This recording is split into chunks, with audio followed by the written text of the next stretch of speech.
இதை இப்படியே எடுத்து குடிச்சிருங்க, நல்ல வயிற்றுக்கு நல்லா ஆயிரும். அஸ்ஸலாமு அலைக்கும். வெல்கம் டு அம்மா சமையல். அம்மா இன்னைக்கு நம்ம சில பேருக்கு சாப்பிட்டுட்டு கொஞ்ச நேரம் கழித்து பார்த்தோம்னா அது செமிக்காத மாதிரி ஜீரணிக்காமல் அப்படியே ஒரு மாதிரி வயிறு உப்புசமாக இருக்கும். இல்லைன்னா ஒரு மாதிரி செமிக்காத மாதிரி எருக்கழிச்சிக்கிட்டே வரும். வயிற்றில் என்ன பிரச்சனை இருந்தாலும் என்ன பிரச்சனைனாலும் தீர்வு காணதுக்கு ஒரு அற்புத மருந்து, ஈஸியான மருந்து இருக்குது. செமிக்காமல் இருந்தாலும் சரி, நம்ம சாப்பிட்டுட்டு நைட் சாப்பாட்டுக்கு டைம் ஆயிரும். ஆனால் நைட்டில் சாப்பிடும்போது இப்போ தான் சாப்பிட்ட மாதிரி நெஞ்சிலே நிற்கும்.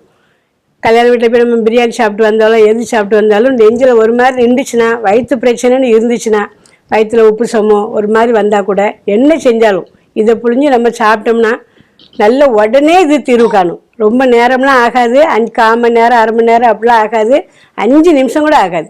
பட்டுன்னு இது நல்ல குணம் கிடைக்கும். வாங்க அதை அம்மா எப்படி செஞ்சு குடிக்கலான்னு சொல்லித்தரேன். அப்படி ஜீரணிக்காமல் செமிக்காமல் பசித்தன்மை இல்லாமல் இருந்துச்சாக்கும் பாருங்கள், உடனே வேறு ஒன்றுமே இல்லை. ஒரு எலுமிச்சம்பழம், இந்த எலுமிச்சம்பழத்தில் பாதி பழம் போதும், 1 ஸ்பூன் தேன், 3 ஏலக்காய் எடுத்து வச்சுருக்கேன். இப்போ இந்த ஏலக்காவை நம்ம உரித்து உள்ள வித்தை மட்டும் எடுத்துக்கலாம், தொலியோடு வேண்டாம். தேன் ஒரு அற்புத மருந்து பார்த்துக்கிடுங்க. நல்ல உடம்புக்கு என்னதுனாலுமே தேனுக்கு ஒரு நல்ல ஒரு சக்தி இருக்குது. எல்லா நோய்களுக்கும் தீரக்கூடியது. அதில் இதுவும் ஒன்று. வயிற்று பிரச்சனை என்ன பிரச்சனை இருந்தாலும் சரி டக்குன்னு கேட்கும் பார்த்துக்கிடுங்க. கொஞ்சம் நேரம் கூட எடுக்காது, டக்குன்னு உடனே கேட்கும். பார்த்தீங்களா, இவ்வளோ ஏலக்காய் விற்று வந்துட்டு இதை அம்மா பவுடர் பண்ணி பொடியாக்கி கொண்டு வரேன்.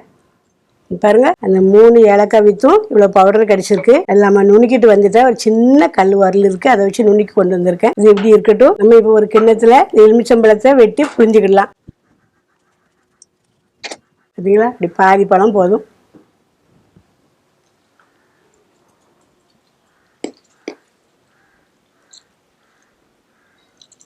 உடனே டக்குன்னு கேட்கும். வயிறு உப்பு சமம் இருந்தாலும் சரி, ஜீரணிக்காமல் செமிக்காமல் வயிறு ஒரு மந்தமாக இருந்தாலும் சரி, இது உடனே கேட்கும். பாருங்க, அரைப்பழம் நல்ல இவ்வளோ சாறு கிடச்சிட்டு இதில் ஒரு வித்து உளுந்துட்டு தூரம் எடுத்துக்கலாம்.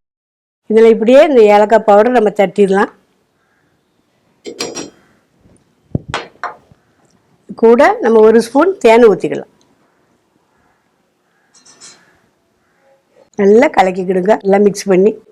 சரிங்களா, இதை இப்படியே குடிச்சிடணும். இதை இப்படியே எடுத்து குடிச்சிருங்க, நல்ல வயிற்றுக்கு நல்லா ஆயிரும், க்ளீன் ஆயிரும், வயிறு ரொம்ப நல்லா இருக்கும். அப்படியே கலக்கி அழகாக எடுத்து குடிச்சிருங்க. நம்ம உடம்புக்கு ரொம்ப நல்லது. வயிறு ஒரு பிரச்சனை இருக்காது, நல்ல க்ளீன் ஆயிரும். பார்த்தீங்களா, நல்ல புளிப்பு இனிப்பும் ரொம்ப டேஸ்ட்டாகவே இருக்குது. குடிச்சிடலாம். சின்ன பிள்ளைங்களுக்கு கூட நம்ம கொடுக்கலாம். வயிறு ஒரு மாதிரி இருந்தால் இப்படி செய்து டக்குன்னு கொடுங்க, உடனே நல்லாயிரும்.